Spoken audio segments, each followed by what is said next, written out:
assinante do Band News, começa agora a coluna Giro Business. Tema da semana, a indústria de eletroeletrônicos, da qual o Brasil é o segundo maior consumidor do mundo. E falaremos também sobre a indústria de informática. Esta especificamente, o Brasil é o quarto mercado do mundo, ficando apenas atrás da China, Estados Unidos e Japão. E para falar destes dois importantes temas, está conosco Bob Lambermont, presidente da AOC do Brasil. Bob, é um prazer tê-lo no Giro Business para falar de temas tão importantes e do qual o consumidor e os assinantes do canal Band News tanto gostam. Bom, espero que podemos passar uma semana bem interessante.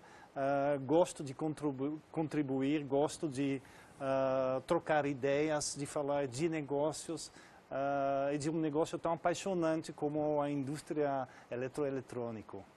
Bob, analisando a indústria de eletroeletrônicos e a sua participação no PIB brasileiro, se percebe uma participação da ordem de 3%. Uma participação tímida quando comparado com países desenvolvidos. Eu quero falar deste tema, Bob, e dos entraves, como o câmbio e a complexidade tributária, que inibem uma participação ainda maior.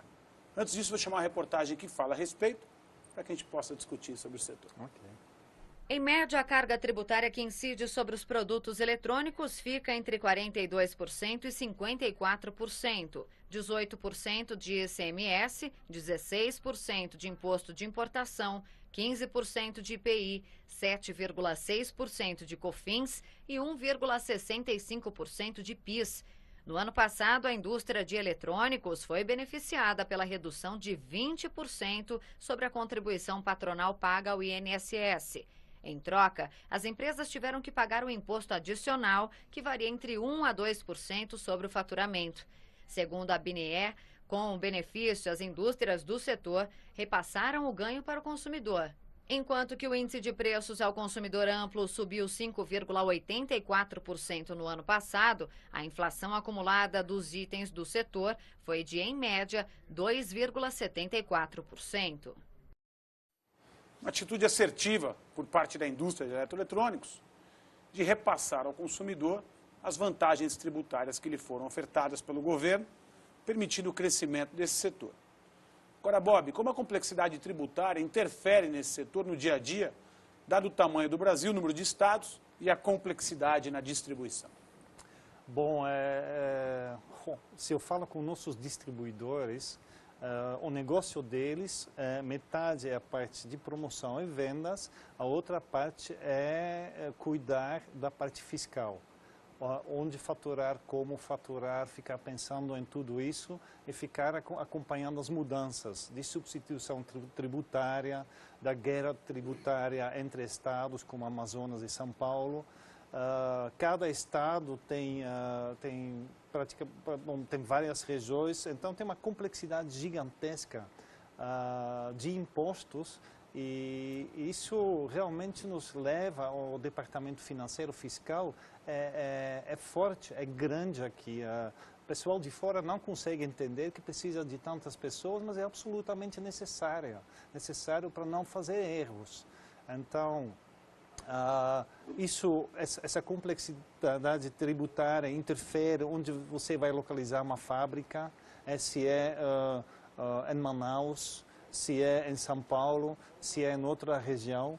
Então, interfere demais em coisas que deveriam ser baseadas deveriam ser decisões puramente econômicas. Perfeito. Fazendo assim com que as empresas, no caso de eletroeletrônicos, que deveriam se dedicar à inovação, à geração de valor e vendas, fiquem dedicando grande parte do seu tempo e dos seus investimentos para acertos tributários dentro de um cenário tão complexo. Bob, ainda dentro do tema, falando de competitividade, desenvolvimento e a complexidade que se vive hoje no Brasil, o câmbio, sem dúvida nenhuma, é um fator influenciador na indústria de eletroeletrônicos. Isso pode ser percebido, por exemplo, quando se analisa a balança comercial do setor, que é deficitária em 3 bilhões de dólares, uma vez que se importa 5 vezes mais do que se exporta. Bob, como a indústria lida no dia a dia com um câmbio tão desfavorável para o setor? Bom, a mudança de câmbio para cima, como está acontecendo agora, evidentemente traz um custo muito maior. Você pode dizer, acho que na média, talvez 80% a 90% dos produtos tem conteúdo importado na indústria eletrônica nossa. Então, qualquer mudança de câmbio para cima traz um custo extra, mas nem sempre você é capaz de repassar isso para o mercado. Então, é uma questão difícil, complicado de se projetar, pensar, navegar nessas águas complicadas para ver se você não aumenta muito o prejuízo, mas fica dentro do mercado e considerar, não, como a gente precisa ir para, bom, a gente vai absorver uma parte agora, mas tem que repassar, em algum momento do futuro vai ter que repassar essa perda cambial que estamos sofrendo. Bob, nesse contexto, a indústria de eletroeletrônicos é uma indústria unida, organizada através de uma associação, para conseguir, junto ao governo, por exemplo, discutir sobre a complexidade tributária, um melhor câmbio que favoreça o desenvolvimento do setor?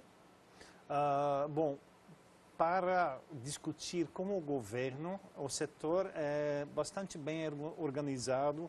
Tem a BINI, tem a Eletros, que na verdade discutem justamente toda a parte tributária com os estados, com o governo, para defender a indústria, também para demonstrar, às vezes, as consequências de certas decisões na área fiscal, o que realmente implica e ajudar a indústria lá de ter um defensor. Então, acho que os organismos como a BINI e a Eletros realmente fazem um bom trabalho nesse respeito. Realmente um ponto bastante importante para conseguir tratar com o governo, que promove muitas vezes iniciativas tão complexas que, como discutimos hoje, interfere no desenvolvimento do próprio setor. Muito obrigado, Bob Lambermont. Bob Lambermont, que é presidente da OAC do Brasil e que está conosco durante toda a semana para falar da indústria de eletroeletrônicos. Bob, que amanhã comentará sobre os investimentos no que diz respeito à tecnologia e inovação, investimentos que vêm decaindo ano após ano.